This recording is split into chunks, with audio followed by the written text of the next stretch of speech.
sabia que vindries. Personalment estic molt content de que la televisió a Catalunya pugui existir. Yo siempre he pensado que el público catalán tiene muchísima importancia. Pienso que la misión de este tercer canal ha de ser fundamental para este querido pueblo catalán. Saludo aquesta nova projecció cultural nostra. I el que voldria és que la qualitat dels seus programes i del seu missatge fos tan net i tan obert com ho és aquest dia d'avui. Jo haig de dir que posats a inaugurar un tercer canal més que una televisió catalana hagués preferit una televisió anglesa. Greetings to Catalan Television and best wishes from the BBC in London. Desgraciadamente, para mí no hablo el catalán. Sin embargo, señalo que todo lo que es competitivo es importante para nuestro país. Aquest tercer canal pot ser un instrument magnífic per conformar la nova consciència de Catalunya, si és un mirall de la nostra realitat i una finestra oberta a altres realitats. Ara bé, si es converteix en un instrument d'un catalanisme carrincló de jo soc català i porto barretina i el que em diu res li tallo la sardina, malament. Desitjo a la televisió catalana llarga vida.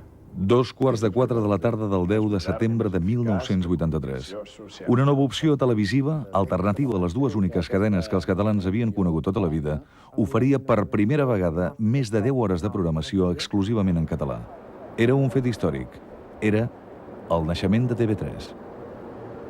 Aquella missió experimental volia posar fi a un procés ple de tensions amb un govern central que intentava allargar el monopoli de Ràdio-Televisió Espanyola. ¡Viva el rey! ¡Viva! ¡Viva Espanya! ¡Viva!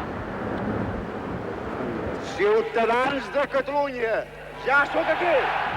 Però per entendre millor la importància d'aquell fet, cal situar-se a l'època en què es va gestar, a l'inici dels anys 80. El país acaba de sortir de 40 anys de dictadura franquista i la democràcia comença a consolidar-se malgrat algunes resistències. ¡Quieto todo el mundo!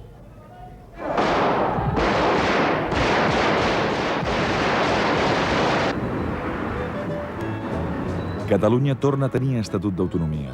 La llengua catalana ha iniciat una etapa de lenta recuperació enmig de campanyes de normalització que tenen diversos suports mediàtics, però que no compten amb el mitjà de comunicació per excel·lència. Des del 77, les primeres eleccions democràtiques, tot això s'anava recuperant. Però lentament, torno a dir, lentament, i calia l'esforç definitiu de fer entrar netament el català en la xarxa dels mitjans, la xarxa mediàtica.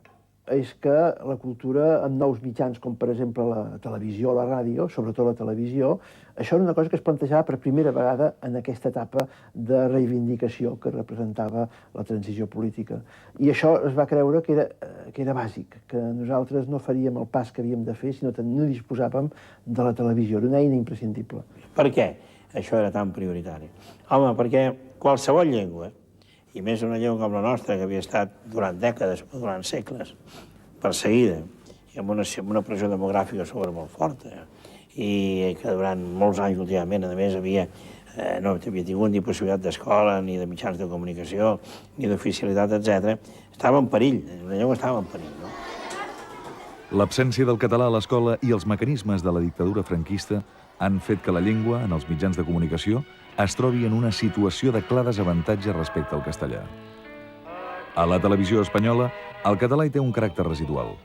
Els programes en aquesta llengua es limiten a l'anomenat circuito regional, en horaris de poca audiència. Hola, bon dia. Des de quant temps fa que està vostè aquí d'agent municipal? 2 mesos.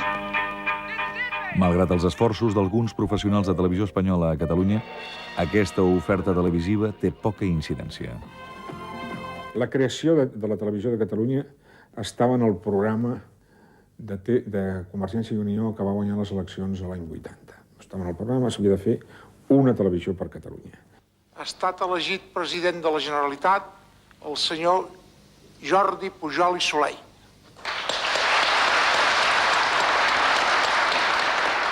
Des del camp de la televisió et dic on hem d'actuar d'una manera més enèrgica perquè és en aquest punt on més en cap altre en juguem el nostre ser com a catalans.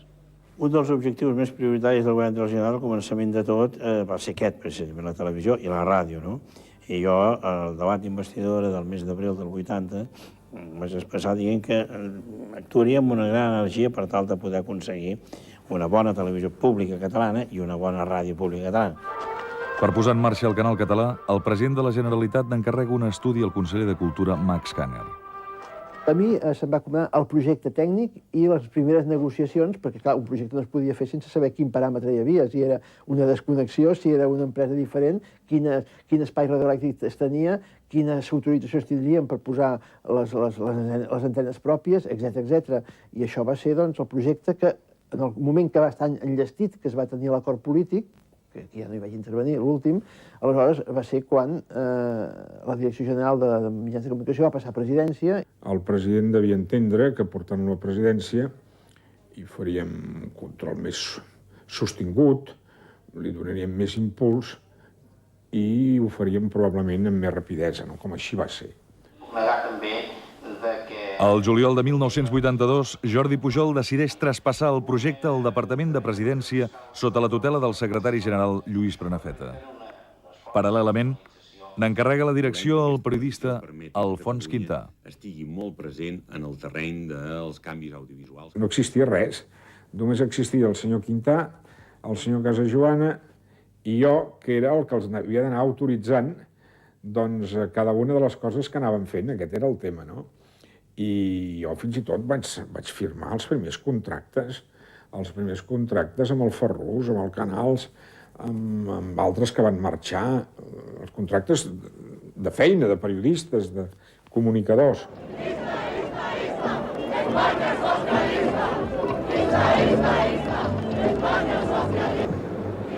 L'octubre de 1982, les urnes donen la victòria al Partit Socialista Obrer Espanyol. Però el nou govern socialista continua amb la mateixa actitud que el govern anterior d'UCD i es manté en la línia de crear un tercer canal de televisió supeditat a Radio Televisión Española.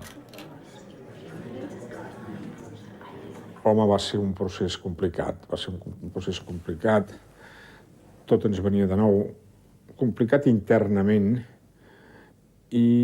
però a poc es van anar superant els enormes problemes que existien i també complicat externament per les fortíssimes pressions, les fortíssimes dificultats que posava el govern del PSOE a Madrid. El govern en aquell moment, el govern central, el govern de Madrid, que era el govern del PSOE en aquell moment, d'un PSOE en aquell moment molt endurit des del punt de vista català, molt anticatalà, de fet, no?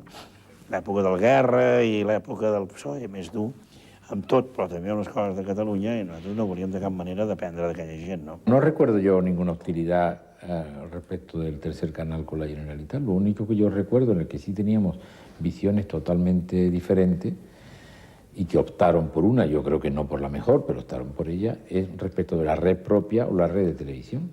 Yo lo que sí recuerdo es que se puso a disposición de todos los canales la red de televisión española y Catalunya no lo quiso.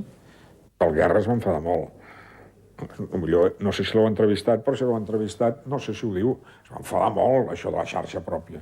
Es devia pensar que els hi declararíem la guerra, no? Els principals problemes amb el govern central són la xarxa d'emissió i la llei. El govern socialista pretén que Catalunya utilitzi la xarxa de la televisió espanyola. Però des de Catalunya es creu que aquesta dependència no li permetrà crear amb rapidesa la televisió catalana i es planteja crear una xarxa de difusió pròpia.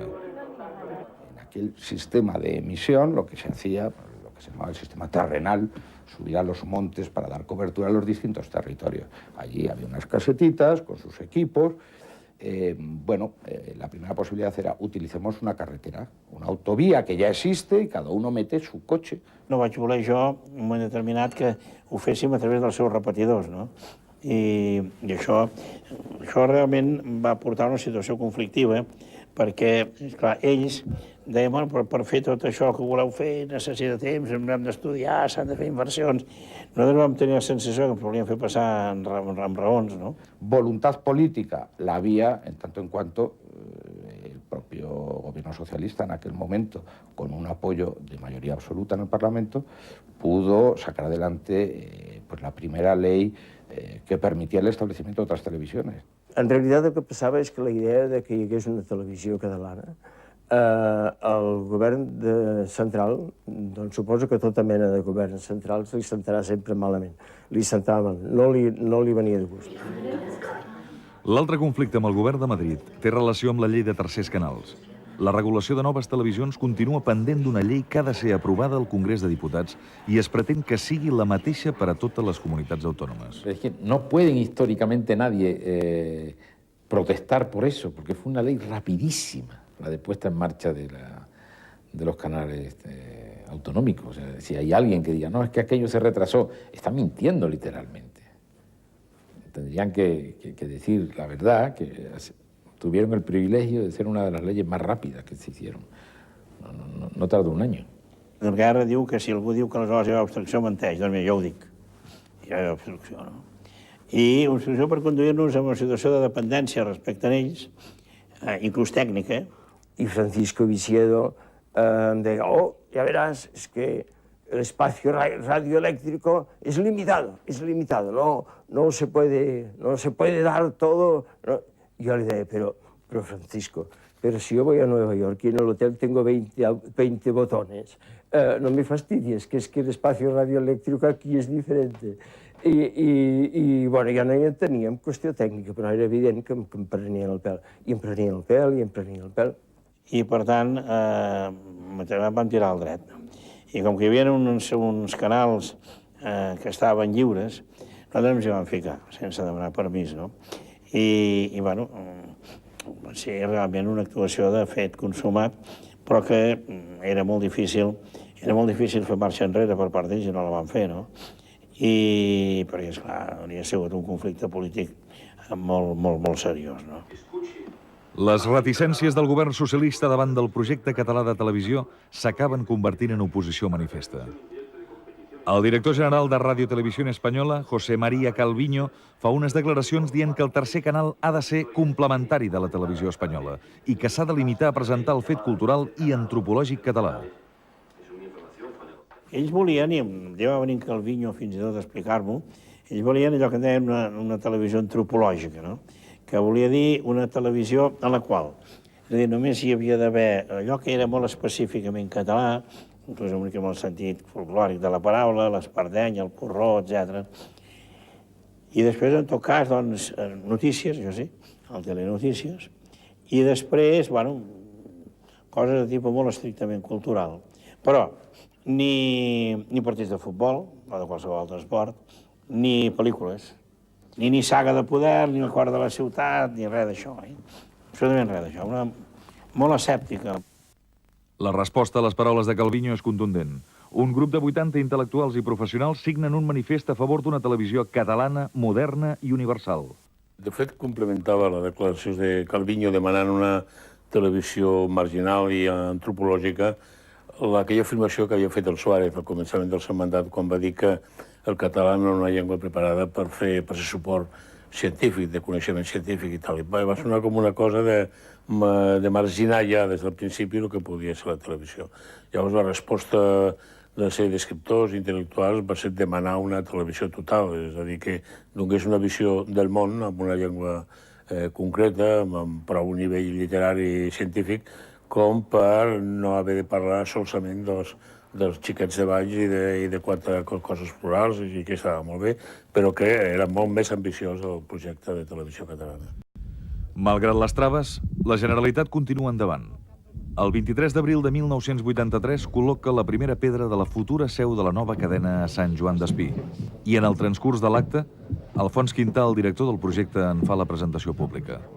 És això el que hem fet durant mesos en el projecte de televisió que avui tenim l'honor de presentar. És aquesta exigència de treball rigorós i professional el que aquí reclamem de totes les forces polítiques catalanes. És pel treball, per la voluntat d'iniciativa, per la capacitat de creació, pel sentit de responsabilitat, que els catalans ens hem fet un lloc entre els pobles lliures. Aquell Sant Jordi de 1983 també es fa una missió de prova del nou canal. Aquesta és la imatge que es va poder veure en una part de l'Eixample de Barcelona. Necessitàvem explicar TV3 a dins i a fora. A dins perquè necessitàvem crear la confiança en l'equip, necessitàvem que tothom s'imbuís d'aquest esperit que deia abans de que estàvem fent quelcom més que una televisió, I, per tant, necessitàvem cohesionar la gent que estava treballant en aquells moments en el projecte i després necessitàvem explicar-ho a fora perquè des de fora es veia, doncs, hi havia una gent que estava preparant una cosa que podia ser una televisió catalana, però, esclar, no hi havia tradició. Aleshores, s'esperava que el Parlament dictés la llei que creava la Corporació Catalana de Ràdio i Televisió. Va sortir la llei. ...d'objectivitat que l'Estatut Jurídic de Ràdio i Televisió Espanyola defineix. Al maig d'aquell any, el Parlament de Catalunya crea la Corporació Catalana de Ràdio i Televisió. Poc després, s'aprova per unanimitat el pressupost per impulsar el tercer canal. Pere Cuixart és nomenat director general. Mentrestant, l'equip inicial de la nova televisió s'instal·la en una planta de despatxos del carrer Tusset de Barcelona i comença a treballar, buscant els professionals i els recursos tècnics més adients per fer la televisió que es volia. Tot va començar amb l'Alfons Quintà i jo buscant pis per instal·lar unes primeres oficines, comprant taules, cadires, trobant unes magnífiques secretàries. Les eines d'aquell temps eren molt diferents. D'entrada no hi havia ordinadors. Tot era a mà, a màquina, però no hi havia ordinadors, no hi havia fax, no hi havia e-mail, hi havia un tèlex, que era una cosa que, bueno, o sigui, ara em sembla que ja no deuen ni existir. I no hi havia res. I recordo que vam dir, bueno, ens hem de seure i hem de veure què és el que fem, no? I per on comencem, però no hi havia res, absolutament res. Érem unes 15-20 persones. Llavors era un moment doncs, que tots nosaltres començàvem de zero i també doncs, que al ser tan poca gent, d'alguna manera fèiem feina diferent, una mica en funció de les necessitats que tenia el projecte en cada moment. Ara tenim la gent, tenim més o menys el projecte tècnic, la funció, com després allò realment es converteix en una televisió. Partint d'una situació que, de forma intencionada, es primava a l'hora de seleccionar la gent, no l'experiència, sinó l'aptitud, o sigui, el ser capaç de fer la feina, i una actitud determinada, positiva, implicada en el projecte. La tria dels nous professionals es fa prioritzant abans que la formació televisiva, la predisposició i les ganes de formar-se en un nou concepte de mitjà audiovisual, sense hàbits adquirits.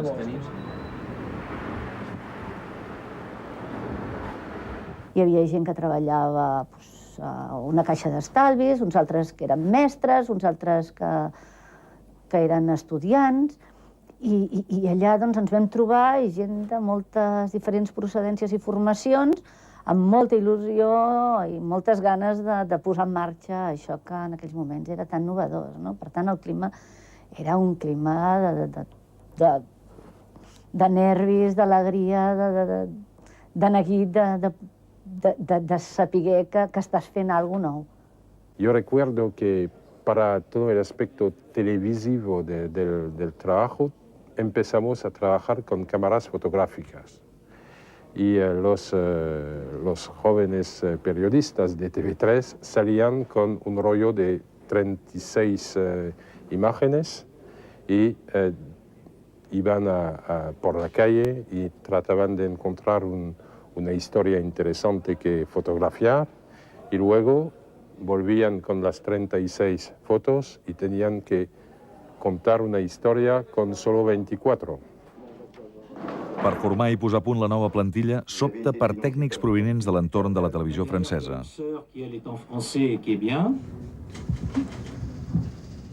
Es fan cursos pràctics de formació i reciclatge per familiaritzar els professionals amb els mitjans tècnics amb què hauran de treballar.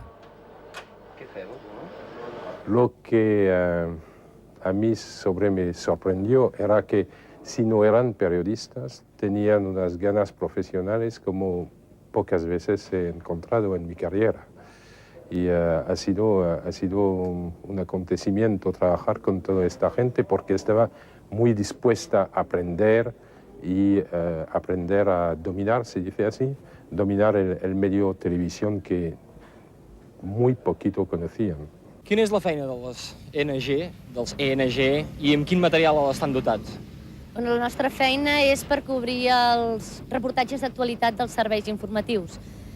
Treballem amb equips de 2 persones i som les encarregades de l'elaboració total d'un reportatge, és a dir, des de la valoració fins la redacció, gravació, muntatge i postproducció. És a dir, totes aquelles funcions que intervenen en la realització d'un reportatge. De cop, quan començo a treballar a TV3, es van fer un curset de formació d'això de ENG, que ja per començar ENG, Engineering News Gathering, no sabíem ni què era això ni què volia dir. Ja ens deien que això al món anglosaxó era el que era habitual en les televisions modernes, no? Però vaja, per nosaltres era absolutament desconegut. Fins aquell moment, la majoria de les cadenes europees de televisió utilitzaven el suport cinematogràfic per la captació d'imatges pels seus informatius, el que significa un equip nombrós de professionals per realitzar les tasques de filmació, so, revelats de la pel·lícula y montaje. TV3 es una cadena hija del sistema vídeo. No habría habido éxito sin las cámaras de vídeo. Vam ser la primera televisió del món que va equipar tots els seus informatius amb aquest format, amb sistemes. Altres ho van anar incorporant. La primera televisió del món que va decidir que el seu format seria aquest vam ser nosaltres. Insisteixo, la primera televisió del món d'aquesta ambició. A més d'anar-se equipant tecnològicament, es fa un pas endavant anunciant que s'emetrà un programa de prova el 10 de setembre.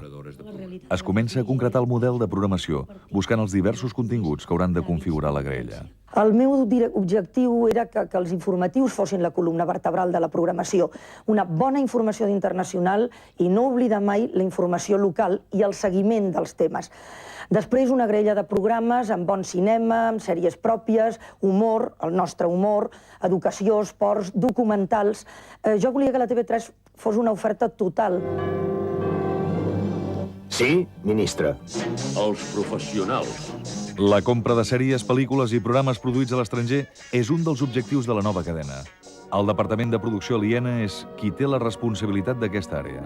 Com entorn de 1.000 hores de programes de tots gèneres, ja sigui cinema, sèries, documentals, programes infantils, i investigar com estava la situació de Dallas. Dins la variada oferta que es va dissenyant, es busca una sèrie d'impacte per acaparar l'interès de l'audiència i es pensa en Dallas, una de les sèries més populars programades anteriorment per la televisió espanyola i que n'havia suspès la seva emissió just en el punt més emocionant. Acaban de disparar contra JR. La reivindicación de la televisión propia se hacía sobre la base de la necesidad de exhibir con claridad la identidad propia. Claro, Dallas no representa la identidad ni de Cataluña, ni de Andalucía, ni de nada de eso. Y en ese sentido, claro, cuando empezaron a poner algunas series de estas, y en el País Vasco traducidas a la euskera, las series de JR, no sé qué, eso no era la intencionalidad. Y yo creo que la historia me ha dado la razón. La intencionalidad era una y después se han desbordado a cosas para las que no tenían justificación. Pero como digo, el agua circula en el río y cogerla con las manos es imposible. No és que a mi el Dallas ho considerés una cosa ideal des del punt de vista del que havia d'emetre TV3, però sí que era capaç, diguem-ne, de trencar els sostres de l'audiència. Escoltava tothom, no? Les tensions amb el govern central i la televisió espanyola continuen. La situació és greu i posa en perill el propi projecte. La Generalitat emprèn llavors una acció decidida en línia amb el govern basc, que en una situació similar havia optat per iniciar les emissions d'Euskal Telebista l'1 de gener d'aquell any 1983. El que ens pensàvem és que hi podria haver-hi una certa col·laboració i que es posés en marxa molt aviat la llei de tercers canals i que naixés TV3 doncs, dins d'aquest marc de tercers canals i per tant que hi hagués una col·laboració amb Televisió Espanyola i tal. No? Però quan això es va veure que hi havia un tancament, es va optar per tirar pel dret. Què vol dir tirar pel dret? Doncs tirar pel dret vol dir seguir una mica el model dels bascos. En nuestro caso no sabíamos si nos la iban a cerrar al día siguiente. Con otra televisión autonómica que estaba funcionando ya 9 meses, pues lógicamente Cataluña salió con tranquilidad con su televisión. Esto primero. Luego, el camino político, obvio, es decir, que había recorridos ya, aunque nos negaban el pan y la sal, no nos impedían emitir. Todo lo nuevo siempre asusta. Romper una fórmula o empezar un camino nuevo, como era el que existiese en otras televisiones, distintas de Televisión Espanyola, planteaba un panorama pues que a algunos podía inquietar. El posar en marxa una televisió amb aquests obstacles, no tan sols tècnics i funcionals, sinó també polítics, com es vencen aquests obstacles polítics. Això, doncs, amb decisió política, primera cosa. Per sobre de tot va ser, doncs, això. Jo crec que aquesta és la clau. Un cop presa la decisió de tirar endavant, el model de televisió competitiu que vol Televisió de Catalunya planteja la necessitat de ser membre d'Eurovisió. Aleshores, l'única organització que podia facilitar l'intercanvi d'imatges i aconseguir drets de retransmissions internacionals. També jo recordo que vaig anar a Ginebra, a la Unió Europea de Ràdio i Televisió, i vaig anar amb l'Alfons Quintà la primera vegada, i vam anar els dos, i vam dir que Televisió de Catalunya volia formar part de la Unió Europea, que això és Eurovisió, és molt important. I ens va dir, esclar que sí, esclar que sí. I diu, nosaltres l'única pega que posem és que sigui una televisió important. Però si em diguessin que és la televisió de tal poble, diríem, home, això no és prou important. Però si ens diuen que és la televisió de Baviera, es va posar exactament aquest exemple. Si ens diuen que és la televisió de Baviera, esclar que sí. De manera que, tranquils, l'únic és que hem de parlar abans amb els nostres socis espanyols. I malgrat que a la UER tant el secretari general com el president sempre ens rebien amb els braços oberts, pensant que el nostre projecte, per la seva ambició, es mereixia entrar en aquell club, doncs l'última paraula a cada una de les assemblees on es va anar reiterant la nostra petició, doncs era Televisió Espanyola, que sempre va ser que no hi podíem entrar. Tot i les dificultats polítiques, el govern de la Generalitat decideix mantenir la data del 10 de setembre per fer la missió inaugural. A mesura que aquesta data s'acosta, augmenta l'interès per la nova televisió. Jo crec que de cara al 10 de setembre el que vam aconseguir crear és una gran expectació. Però al costat de l'expectació també vam aconseguir crear una certa desconfiança. És a dir, hi havia molta gent que pensava, escolta, què fan aquella gent que estan preparant això de TV3? Què sortirà? Què és el que s'anuncien que serà una televisió àgil, dinàmica, però què és el que sortirà? Clar, nosaltres no podíem explicar-ho, entre altres coses perquè també teníem por que hi hagués un contraprogramació i que el dia 10 de setembre ens posessin una pel·lícula d'aquelles que arrasa i que, per tant, la nostra emissió quedés diluïda. I el que no hi havia recursos es suplia amb entusiasme, es suplia amb imaginació i es suplia amb voluntarisme també, però la sensació era de que, sobretot la sensació, a partir que ens van acostant el dia 10, o sigui, la sensació era de que això no hi hauria res que ens pogués parar. Els dies previs a les emissions del 10, l'ambient era més que de nervis, diria jo, de preocupació, de remengar-se les mànigues i anem per feina. Tot era contrarrellotge i tenia que sortir bé. Ja s'acostava l'hora d'engegar l'emissió i encara teníem persones a la torre. I s'estava pendent que aquestes persones baixessin de la torre per poder engegar les emissions. Hi va haver-hi com uns grans nervis perquè venia de 10 minuts, fixeu-vos com anava la cosa, que aquella gent poguessin baixar per poder engegar les emissions. O sigui que la cosa anava justíssima. El mateix 10 de setembre, quan anaven a començar les emissions, doncs el director em va dir, mira, al moment que faltin 15 segons et trucaré per telèfon, jo estava a casa meva, perquè vegis, tu tens la televisió engegada i jo et telefonaré. I efectivament, als últims 10 segons ell em anava comptant 10, jo mirava la pantalla, 10, 9, 8, 7, i quan van arribar a 2 o a 3 dic, ai, ara passarà alguna cosa. Com a mínim es fondran els ploms o marxarà la llum elèctrica, ja veuràs. 5, 4, 3, 2, 1, top!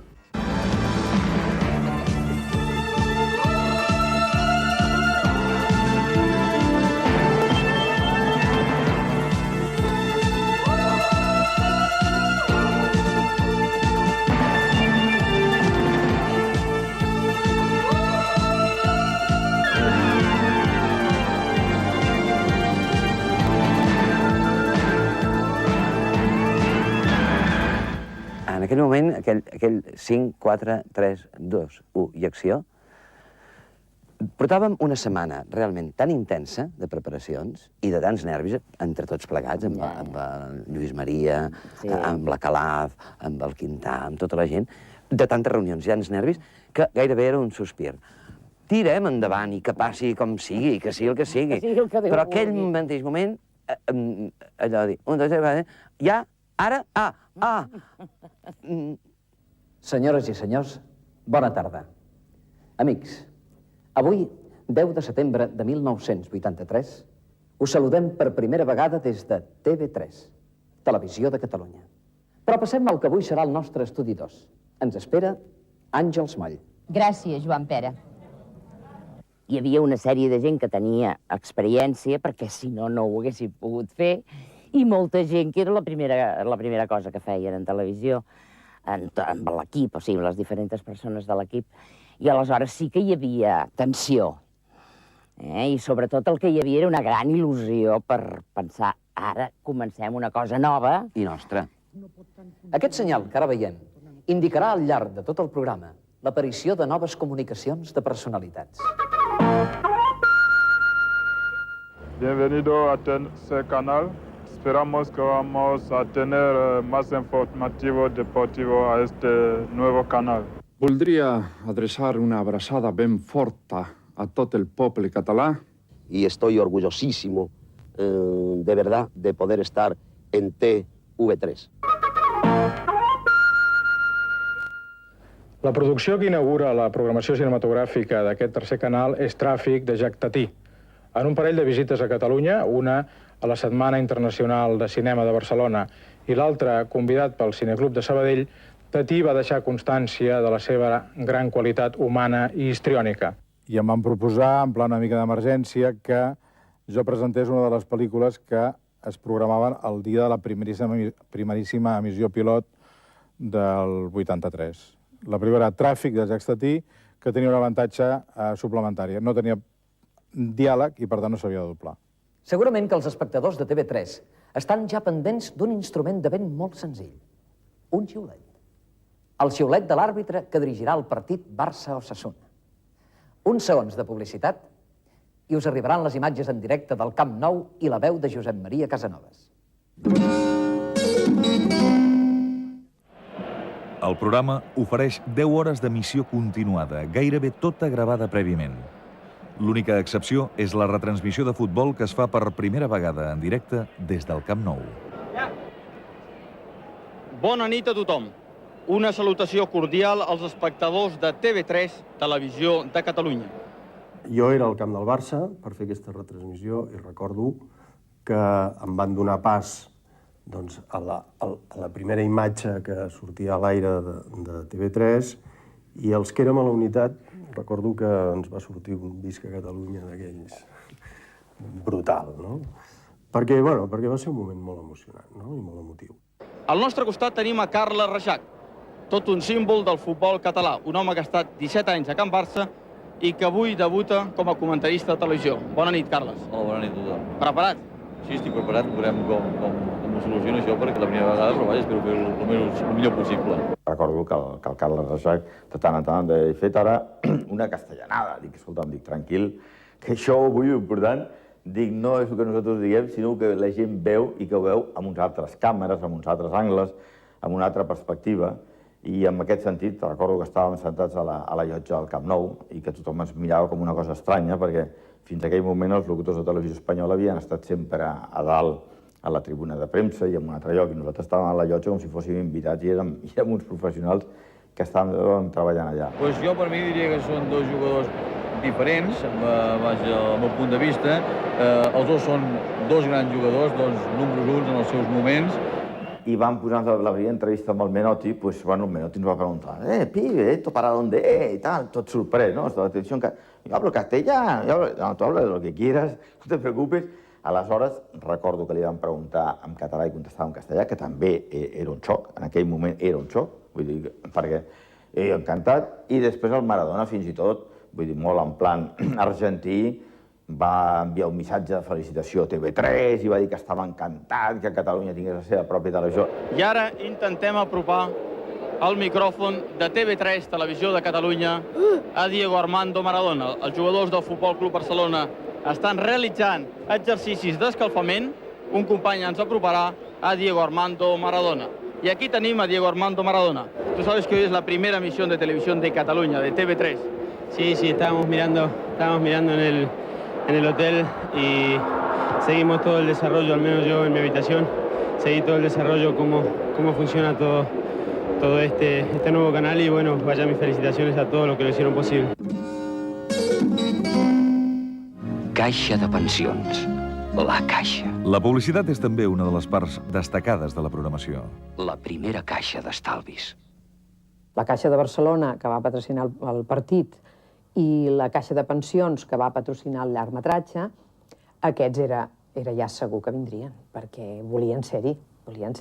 I la Coca-Cola només, pel que m'han dit, només va posar una condició, que volia ser el primer. Era una televisió que donava una resposta, a uns pressupostos invertits, perquè la gent al Dallas, que ho veia tothom, allà hi havia spots, i la gent els mirava, perquè a més estaven en català, i els hi feia il·lusió sentir. Després, amb els anys, això va passar, però els hi feia molta il·lusió sentir-ho. Entre tots els personatges que avui compareixen a TV3, n'hi ha un que ve de lluny, però que molta gent coneix. És el senyor J.R. Diguem-ho en poques paraules. Ha arribat l'hora de Dallas. Preparats? Endavant, projecti. Rai, truca jo a casa de Pac Anderson. Ja hauria de ser aquí. Digue-li que ens trobarem a l'hospital. JR, som aquí. Jo recordo, sobretot, aquell moment transcendental per a la història de Catalunya. Jo crec que després de la conquesta d'Atenes i Neopàtria va ser el més important, quan el JR ressuscita i en lloc de dir madre, que era el que tothom esperava, diu mare. En aquell moment, jo crec que després de Pompeu Fabra va ser la màxima contribució a l'afirmació lingüística del català, no? Un cariñoso saludo a este tercer canal de Catalunya, el canal autonómico. Benvingut al tercer canal de televisió a casa nostra. Feia molt temps que ho esperàvem i ho desitjàvem.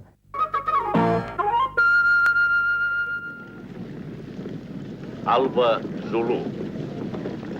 I la part d'entreteniment, l'estrella era una pel·lícula que es deia Alba Zulu. Bé, va ser aquesta pel·lícula, hi havia una petita raó de fons, era que la pel·lícula tenia una lectura, diguéssim, nacionalista molt forta de la independència del poble Zulu, o el poble Zulu lluitant per la seva independència, diguéssim, hi havia aquesta lectura possible.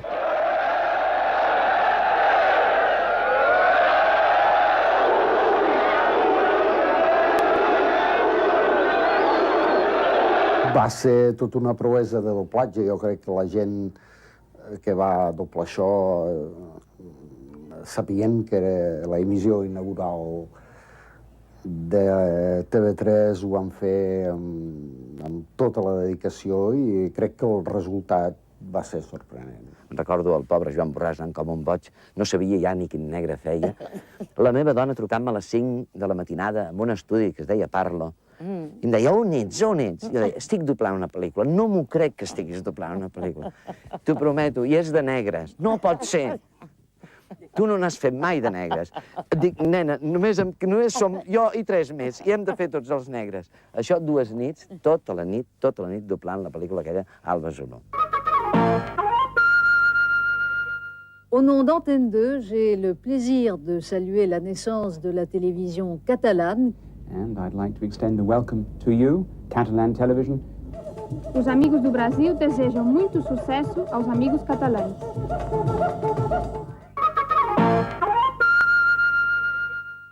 Per la Diada. I per TV3.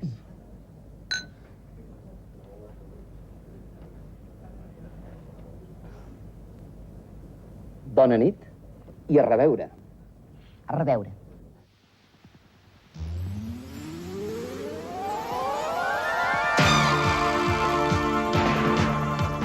Eren les 2 de la nit quan la sintonia de TV3 tancava aquella intensa programació que l'equip de professionals de la nova televisió havia viscut amb nervis, tensió i emoció.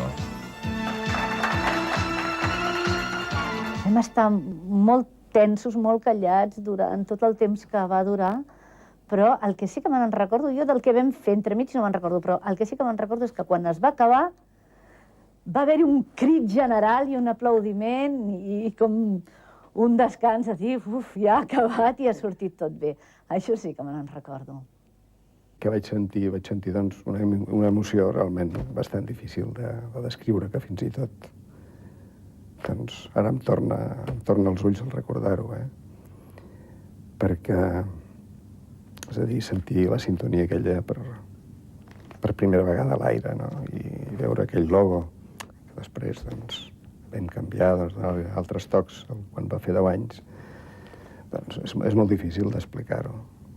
Tothom va marxar sorprès i content, i els que hi havien participat, evidentment, era una emoció, crec, forta de poder estar en aquest projecte. Jo el recordo com un dels moments forts de la meva vida.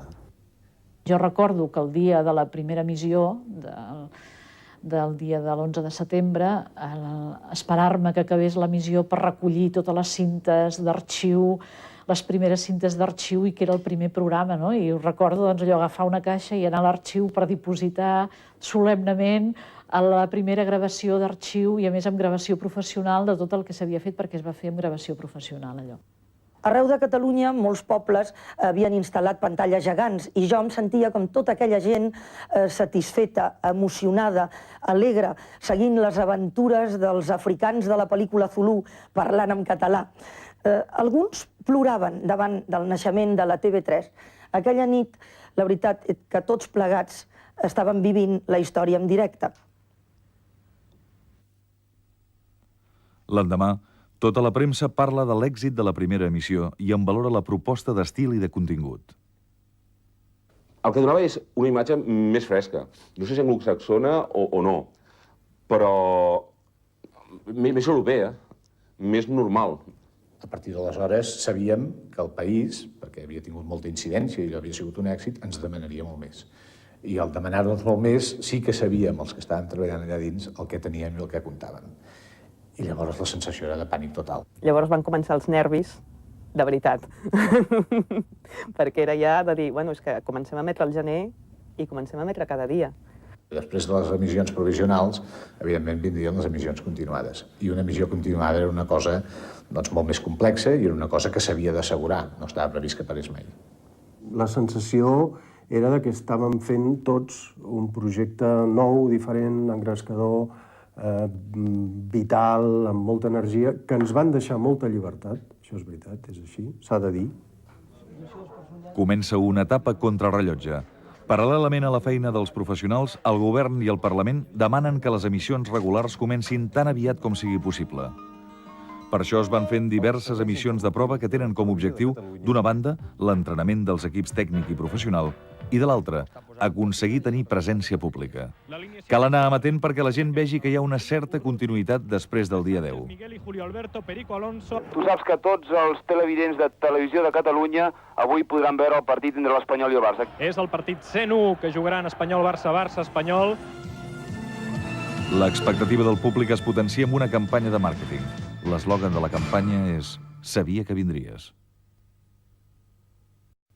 Un sábado me llamó Alfonso Quintá, yo estaba viendo una película y me dijo que el lunes tenía que salir publicidad en todos los diarios de TV3. Yo le pregunté qué tenía que decir, él me dijo que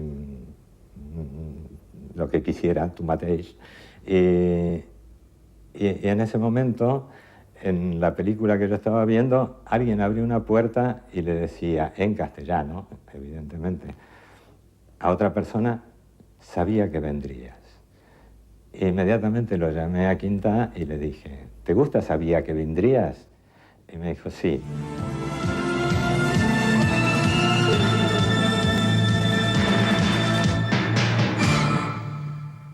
Bona tarda. Aquesta és la segona emissió de TV3, Televisió de Catalunya. Estem segurs que en aquests moments retrobem molts dels espectadors que van sintonitzar TV3 amb motiu de l'emissió inaugural del passat dia 10 de setembre. Però també ens consta que avui ampliem l'audiència de TV3. Aquesta segona emissió coincideix amb l'entrada en servei de dos nous remissors de Televisió de Catalunya instal·lats a Sant Pere de Ribes i a Olot. La cobertura es va ampliant, però TV3 encara no arriba a veure's a tot el territori. Els responsables de la xarxa intensifiquen la feina per aconseguir que el senyal de televisió arribi a tot Catalunya com més aviat millor. En aquests moments, controls que ens diuen que gent no estan veient des de per Reus. I això significava, per davant, un gran esforç d'anar localitzant i fer acords amb ajuntaments pel terreny, la seva ubicació, fer accessos, portar energia, perquè no hi havia cap tipus de col·laboració de televisió espanyola en aquell moment qui detenia l'altra xarxa No hi havia la possibilitat de compartir ni la línia elèctrica. Era extraordinària la reacció de la gent, no? Inclús ja recordem que algun poble, al moment que vam engegar TV3 i així, ens aplaudien, una cosa increïble, no? I, bueno, la gent venia... Per exemple, recordo l'anècdota que, concretament a Oliana, que mentre estàvem instal·lant, va vindre un senyor i va dir que ens venia a ajudar. I nosaltres ens pensàvem que era un treballador de l'Ajuntament. Va vindre allà, ens va ajudar a desfer les bobines, va ajudar a muntar no sé què, va estar ajudant tot el dia. Quan es va acabar, anàvem a engegar, diu, perdoneu un moment. Es va posar la casulla i diu, soc el rector del poble, que jo soc molt interessat i us he estat ajudant, diu, i ara beneiré el revisor. I va beneir el revisor i es va engegar. I era el mossèn del poble. I atenció, perquè es vol estendre ràpidament la xarxa i perquè el compte enrere cap a les emissions regulars es viu amb la pressió afegida d'haver d'anar superant les traves que el govern central hi continua posant. Traves no tan sols de tipus legal que afecten la situació de l'emissora, sinó fins i tot de caire tècnic que afecten els continguts de la futura programació. La xarxa que tenien ells de comunicacions d'enviu d'imatges a través de totes les capitals d'Espanya no ens la deixaven utilitzar. Amb la qual cosa, nosaltres, si teníem imatges a Sevilla, no les podíem portar a través d'aquesta xarxa cap a Barcelona. S'havien de portar físicament amb una cinta de vídeo i una persona que les portés. L'estratègia que seguíem, home, doncs era cobrir el màxim d'esdeveniments que tinguessin ressò a Catalunya i també ressò a tot l'Estat. Per tant, vam posar també especial èmfasi en les primeres emissions, en els programes aquests especials, en seguir des de viatges del president de la Generalitat fins a viatges del rei. Per què? Perquè això ens consolidava, perquè això ens donava carta de naturalesa, perquè era molt difícil dir que ho estaven fent molt malament o que eren il·legals aquelles persones que seguien el rei d'Espanya.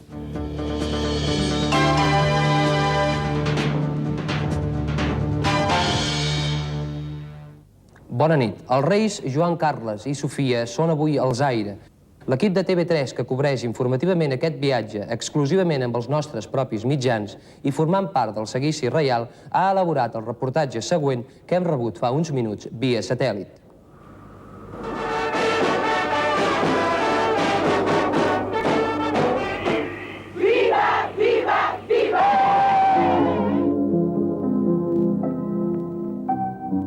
La carrera cap a les emissions regulars continua. Els equips de TV3 s'instal·len a la seu del carrer de Numància de Barcelona i la plantilla s'incrementa amb professionals de prestigi per preparar els programes de la nova graella. Duia 5 anys fent el Musical Express i feia 6 anys que havia començat amb el Pop Programa a Madrid i feia com 15 anys que em dedicava al periodisme musical. Dic, jo tinc ganes de canviar i el que em ve de gust fer és un talk show. Exacte. Per l'oferta televisiva que es prepara, s'augmenta significativament la part de sèries i pel·lícules estrangeres. Nadal de Paquilán. Cal establir models lingüístics de català parlat, tant pels periodistes i presentadors com pels dobladors. Com el seu pare. Escolteu, presumits, per què no anem a donar un tomb per la neu? I era la primera vegada que es deia Melsa. I era la primera vegada que es deia Bústia. I la primera vegada que es deia la Cloenda. I tot això, aquestes paraules, a la gent els hi va costar molt d'acceptar. Perquè a mi em deien, per què heu dit bagassa? Si jo no he dit res, jo no ho he dit. I la Melsa, què és la Melsa? El bazo, fill meu, el bazo. Home, hi hauria gent que potser no entenia ben bé certes posicions, certs plantejaments, certs respectes a la norma, però jo diria que, en general, la col·laboració de tots els professionals de la llengua sempre ha estat a la llarga bona. El que et feien era reunir-te amb la lingüista que et tocava després del programa i dir, escolta, aquí, això, aviam si això no ho dius, si això ho concebeixes d'una altra manera. I a mesura que fèiem aquesta reunió jo crec que anàvem aprenent. Jo crec que una bona acadèmia per aprendre un català escaient ha estat TV3 en aquest país. Cap obstacle ja no pot aturar el projecte. Es fixa la data definitiva d'arrencada. Serà el 16 de gener. Ara el gran repte són els informatius, que pel fet de ser programes diaris i en directe suposen un gran esforç per tots els professionals. A més, es vol que sigui allò que marqui la diferència de la cadena. El model de periodisme que es proposava era un model anglosaxó. I, per tant, d'un cantó havíem tingut els tècnics i els periodistes francesos que ens havien ajudat, però després van venir l'Edward Hanna i el Lee Hanna, que ens varen mostrar un aspecte que desconeixíem, que era el periodisme televisiu que es feia als Estats Units. Es vam incorporar un altre grup que érem persones que procedíem de diferents mitjans de comunicació. I el que no teníem era experiència amb el mitjà. Per tant, vam haver de crear un programa de formació i crear un pla d'organització d'un departament d'informatius capaç de funcionar amb reporters, productors i editors. Home, els americans van agafar un tros de fang més o menys amorfa i el van convertir en un grup de gent capaç de fer un telenotícies a l'americana. És a dir, els americans el que es van donar va ser mètode i criteri. Els periodistes catalans no sabien realment com eren els informatius nord-americans, però nosaltres portàvem cintes de vídeo perquè ho veiessin. No preteníem que els copiessin, sinó donar-los una idea de l'aire, de l'estil d'aquells informatius. I això va ser bo, clar, perquè va ser bo perquè ens va permetre fer un telenotícies que es va diferenciar molt del telenotícies, diguem-ne, que la gent estava acostumada a veure, en tots els aspectes, no només en l'aspecte visual o de com... El fet de tenir dos presentadors, per exemple, era molt novedós. Una parella, que encara es manté, una persona que informa dels esports, una altra persona per la informació meteorològica. La manera en què es feien les notícies també era novedosa per l'època, molt èmfasi en la imatge. Jo crec que hi havia un nivell d'autoexigència important. Per exemple, els presentadors no tindrien bolígrafs entre les mans, no es parlarien de tu, no es dirien pel nom, sinó es dirien nom i cognom. Volíem fugir de tot aquest cofoisme i de tota aquesta cosa localista, tancada, familiar, ofensiva, de que entre quatre fèiem una televisioneta. Salvador, no et tiris tant cap aquí, perquè llavors te'n vas de quadre. Preparat? Silenci, tothom? Molt bé, preparats al plató? Top. Top. El temps que tindrem serà aquest. Possibilitat d'algun ruixat dispers al Pirineu Oriental i a la resta del Principat ja ho veuen. Vam treballar amb els directors per mostrar-los com es posa en marxa un programa d'informatius d'aquestes característiques. Vam ajudar a dissenyar un set, el grafisme. Vam començar realment des del no-res per crear aquesta operació informativa. Es ficaven en tot, o sigui, es ficaven en com havien de parlar els presentadors, com s'havien de muntar les notícies, de quin color havia de ser el decorat, com s'havien de posar les càmeres, quina mena de plànols s'havien de fer. Tot el que era el telenotícies de TV3 ho van definir aquests americans, els germans Hanna, excepte la careta.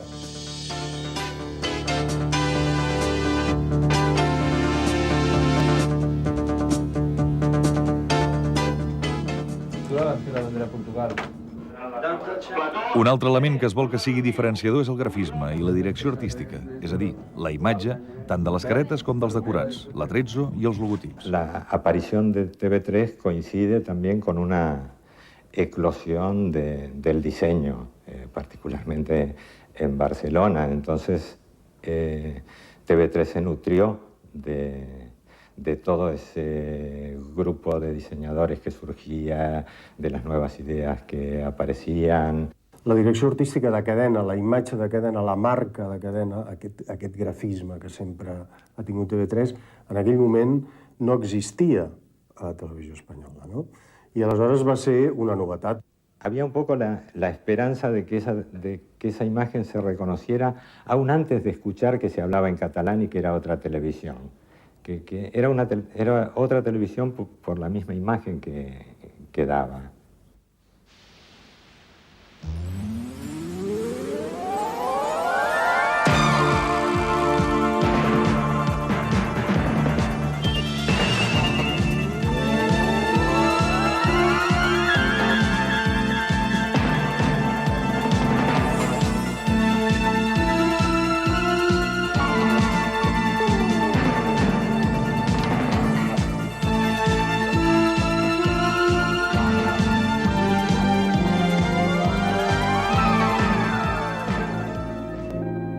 Finalment arriba el dia de les emissions regulars de TV3. Aquell 16 de gener de 1984 marca l'inici d'una televisió que, essent sobretot un element d'identitat catalana, neix amb la voluntat de... Això és Telenotícies de TV3, amb Maria Gorgas, Enric Calpena, Eduard Berraondo i Antoni Castejón.